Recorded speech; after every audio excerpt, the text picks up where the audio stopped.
The Lamp of Truth. As we continue our consideration of John Ruskin's extended essay, The Seven Lamps of Architecture, it becomes evident that it acts as a treatise on craft as much as architecture. Whereas the Lamp of Sacrifice urged giving one's best, in the Lamp of Truth we see how Ruskin demanded morality in architecture and honesty in craft. Architecture and craft were sacred to Ruskin, the most enduring gift that we have received from our forefathers, one which we have an obligation to pass on to our progeny. I have heard classicists accuse Mr. Ruskin's essay on truth of laying the seeds of modernism. I have heard modernists claim inspiration from the same.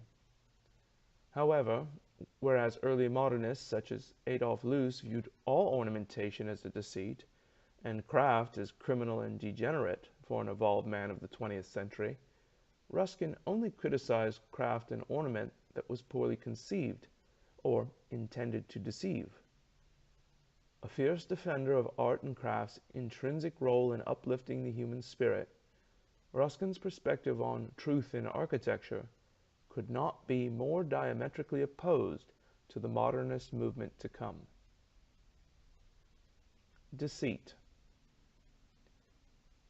Mr. Ruskin begins by opening a window into human nature, specifically regarding our tendency to quickly recognize and reject overtly malicious deceits.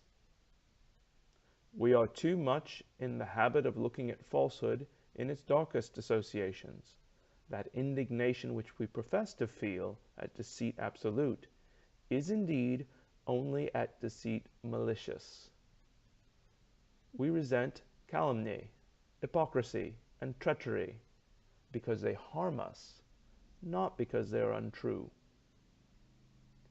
Subsequently, the deceits we too easily tolerate, but it is the glistening and softly spoken lie, the amiable fantasy, the patriotic lie of the historian, the provident lie of the politician, the zealous lie of the partisan, the merciful lie of the friend, and the careless lie of each man to himself, that casts that black mystery over humanity. Is such moralistic reasoning just a product of 19th century Protestant England misapplied to architecture, art, and craft? An extreme purism that would stifle any expression of beauty and inventiveness? Is the entirety of painting and sculpture nothing more than an endeavor to deceive? As Ruskin's reasoning unfolds, such perceptions are quickly dispelled. Imagination. Ruskin makes a clear distinction between artistic deception and imagination. As spiritual creatures, we should be able to invent and behold what is not. Yet at the same time he cautions, as moral creatures, we should know and confess at the same time that it is not. In other words, so long as the work of art is understood as such, and never implied nor believed to exist, no attempt to deceive has occurred. To the contrary, Ruskin viewed honest art as a statement of certain facts in the clearest possible way, and as a communicated act of imagination. However, Ruskin felt that the architecture and craft were particularly vulnerable to deceits respecting the nature of materials or the quality of work. Truth. Structural truth. Ruskin often looked to nature as an inspiration for good design. Just as a skeleton is hidden underneath flesh and bone, so an architect is not bound to exhibit his means of support. Nevertheless, the widespread use of iron reinforcement in the 19th century quickly began to supplant fundamental principles of masonry construction that took thousands of years to develop. Abuses such as cladding systems of veneer stone with iron supports truly deceive the viewer as to the true nature of materials and the amount of work required. Before long, senseless designs that could never be realized in self-supporting masonry became commonplace. Surface truth. Those romantic French and Italians. They must at first seem like easy targets for Ruskin with their frescoed walls, their trompe-l'oeil, faux-bois and marbre. However, Ruskin hardly provides a universal condemnation. Rather, he admonishes us to be careful to observe that the evil of them consists always in definitely attempted deception. Ruskin goes on to contrast two architecturally similar examples.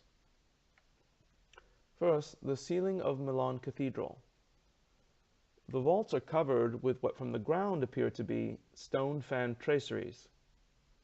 Upon a more careful examination, it can be perceived that the traceries are merely painted on, lacking the depth and shadow of stone.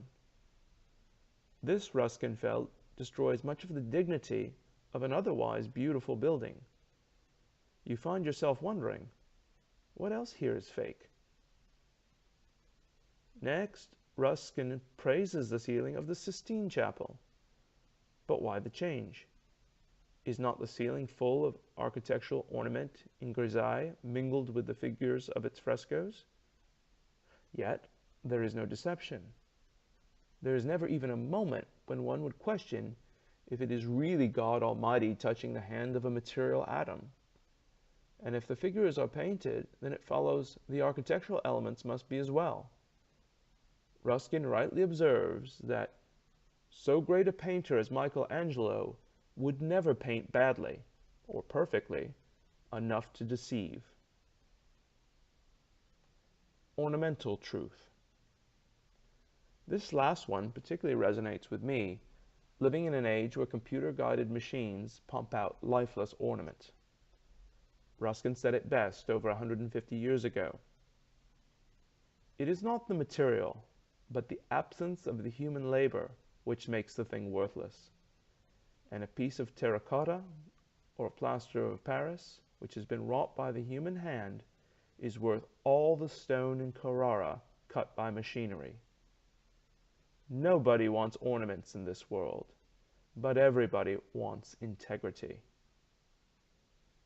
Over the next few posts, I'll endeavor to highlight each of the lamps or virtues espoused by Mr. Ruskin.